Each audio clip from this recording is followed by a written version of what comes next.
আসসালামু আলাইকুম বিয়াস, আপনারা সবাই কেমন আছেন? আশা করি সবাই ভালো আছেন। তো বিয়াস, আজকে কথা বলবো আপনার ওমানের ভিসার আপডেট দিব আর এখন বর্তমান পরিস্থিতি কি। আর আমাকে অনেকে বলছেন যে ভাই ওমানে এখন বর্তমানে কোন কোন কাজের মানে সবথেকে বেশি চাহিদা, আর ওমানের যে লেবার ভিসা আছে এটা আপনার প্রক্রিয়া খুলবে কয় তারিখে। হ্যাঁ, এটা কি সত্যি কি খুলবে নাকি খুলবে না। তো বেশ, সম্পূর্ণ ভিডিওটা শুরু করার আগে আপনি যদি আমার চ্যানেল নতুন হয়ে থাকেন তাহলে অবশ্যই চ্যানেলটা সাবস্ক্রাইব করে পাশে থাকা বেল আইকনটা অন করে দিবেন, কারণ এই চ্যানেলে নিয়মিত ওমানের ভিসার সকল আপডেট দেওয়া হয়। তো অবশ্যই চ্যানেলটি সাবস্ক্রাইব করে দিবেন। তো বেশ, এখন মূল বিষয়ে চলে যাই, ওমানের ভিসা।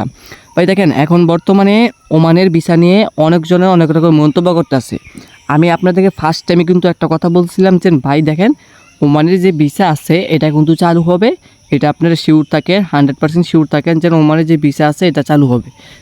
আপনাদেরকে কী কথা বলছি, আপনাদেরকে বলছি ভাই দেখেন, আপনাদের কোনো কাজের যদি কোনো স্কিল থাকে আপনারা কাজের একটা স্কিল জেনে রাখেন, কারণ ওমানের যে ভিসাটা আছে এটা কিন্তু আপনার সামনের মাসে কিন্তু চালু হতে যাচ্ছে। হ্যাঁ, এখন এটা ওমানের যে ভিসা এটা কিন্তু সামনের মাসে চালু হবে। তো যারা আপনারা বিগত দিন ধরে অপেক্ষা করতেছেন ওমানের ভিসার জন্য, ওমানে আসার জন্য, তো আপনারা সবাই সামনের মাস থেকে আপনারা ওমানে আসতে পারবেন। আর এখন কিছু কন্টেন্ট ক্রিয়েটার তারা কিন্তু এখন বর্তমানে কিছু এজেন্সি কিন্তু বর্তমানে কিন্তু পাসপোর্ট কিন্তু জমা কিন্তু নিচ্ছে। হ্যাঁ, এখন আপনারা কেউ কোনো এজেন্সি অথবা কোনো কন্টেন্ট ক্রিয়েটারের কথা শুনে কিন্তু কোনো পাসপোর্ট কোনো কিছু জমা দিবেন না। সোজা কথা হচ্ছে, আমি যখন বলবো তখন হচ্ছে ভাই আপনাদের পাসপোর্ট টাকা পয়সা আপনারা জমা দিবেন।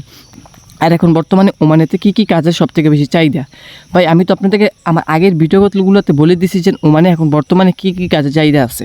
আপনি যদি কনস্ট্রাকশনের কাজ পারেন তাহলে সবথেকে ভালো হয়। আপনি যদি মনে করেন ড্রাইভিং জানেন তবে ভাই ওইটা কাজ ভালো আছে। আর আপনি যদি ফ্যাক্টরি ওয়ার্কার এটা করতে পারবেন এক, তো ফ্যাক্টরি ওয়ার্কার মানে সবথেকে বেশি কনস্ট্রাকশনের কাজ আর ফ্যাক্টরি ওয়ার্কার। আর আপনি যদি ড্রাইভিং জানেন, ঠিক আছে, ড্রাইভিং জানলে তো ভালো। ড্রাইভিং জানলে তো মনে করেন আপনার কোনো হার্ডলি কোনো কাজ হইলো না। আর কনস্ট্রাকশনের কাজ এগুলো খুব হার্ডলি।